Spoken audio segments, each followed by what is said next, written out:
Kuri wentebe ya katano abwa Sheema district Sheema tumujishe buhanda enshongeji na jangu ba broker barukwiha abantu sente babire bingi omwe ahanji ahabantu banywane banje akamuyaho sente ngunazindetera wakireba konko mwana kuyakozera interview tiyarabamo yazoworiya atikashe sente zinakwire zirinka wanyategereza oriya yaje atikanzo amami naza kugira ki kuzereta we ningira ki yaguriza ni wakine yaze mugarura na oriya tija kunsima ngunkagire mbabazi kumugarurire sente ze aho kuba mwana ataratungire ki nywe kinabiri munyanka gwaka katangara. Actually every time advert yashobora imburango murugwa with the price tag bagamba 20 million itandatu 20 million 5.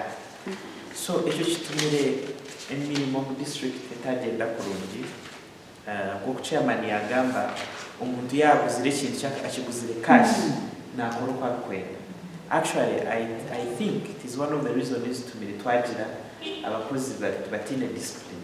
Aba bajumirire bikorwa ibi ngo ahabwo kuba nibyo beresero gukora imirimo y'ibicupuri kwa yeyongera mu district ya Sheema. Waha sente ni kibani kimanyisa mu ntebe yo kuza gukora nibiza kukutama aha kuba akasente kawe no gumano kijuka. Corruption it is two way owahereze nguzi na no wachaba bona baba kora umushango. Interestingly it went to be rumors. We just get rumors abantu bari mu mashashura sente tarwo NDC basabant original mu office ya RDC akagamba ati se RDC banshabire sente zkwinganeze kugira ngo bampromoting.